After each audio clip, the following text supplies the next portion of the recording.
নেতার ছেলে মন্ত্রী হবে, নেতার ছেলে এমএলএ হবে, নেতার ছেলে প্রেসিডেন্ট হবে, নেতার ছেলে খলিফা হবে। এই আইন বাতিল করা হোক। এই আইন যদি বাতিল করা না হয় তাহলে দেখা যাবে এক পর্যায়ে বাপের অযোগ্য ছেলেরা নেতা হয়ে গেছে, বাপের অযোগ্য ছেলেরা নেতা হয়ে গেছে, মন্ত্রী হয়ে গেছে, খলিফা হয়ে গেছে, প্রেসিডেন্ট হয়ে গেছে। অতএব এই আইন বাতিল করা হোক।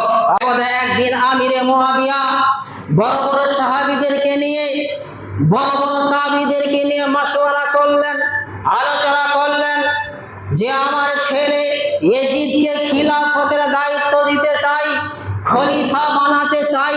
আপনাদের মতামতটা কি? আপনারা কি বলতে চাইছেন? তখন বড় বড় সাহাবীরা, বড় বড় তাবিরা বললেন, এটা তো খুবই দারুণ কথা, ভালো কথা।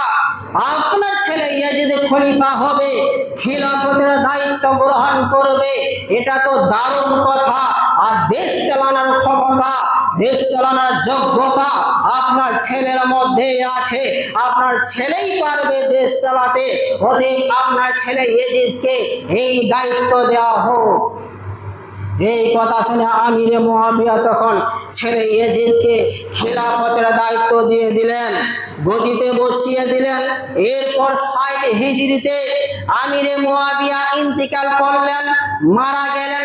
যেদিন তিনি মারা গেলেন সেই দিন তিনার ছেলে ইয়াজিদ দামেস্কে ছিল না, সে ছিল বাইরে কোনো একটা কাজে সে গেছিল। বাপের মৃত্যুর খবর শুনে বাইরে থেকে আসতে করতে বাপের জানাজা কাফন দাফন শেষ হয়ে যায়। এরপরে ইয়াজিদ খিলাফতের দায়িত্ব নেওয়ার পর, আসনে বসার পর চিঠি লিখে, পত্র লিখে চতুর্দিকে পাঠাতে লাগলো। পত্রে লেখা ছিল যে আপনারা আমাকে খলিফা হিসেবে সমর্থন করুন, খলিফা হিসেবে মানুন। পত্র পেয়ে, চিঠি পেয়ে সবাই ইয়াজিদকে খলিফা হিসেবে মানতে শুরু করে দিল। কিন্তু মদিনায় কিছু বড় বড় সাহাবী, মক্কায় কিছু বড় বড় সাহাবী ইয়াজিদকে খলিফা হিসেবে দেখতে চাইল না, ইয়াজিদকে খলিফা মানতে চাইল না, সমর্থন করলো না। হুসাইন রাদিয়াল্লাহু আনহু তিনি বললেন যে নেতার ছেলে মন্ত্রী হবে, নেতার ছেলে এমএলএ হবে, নেতার ছেলে প্রেসিডেন্ট হবে, নেতার ছেলে খলিফা হবে। এই আইন বাতিল করা হোক। এই আইন যদি বাতিল করা না হয় তাহলে দেখা যাবে এক পর্যায়ে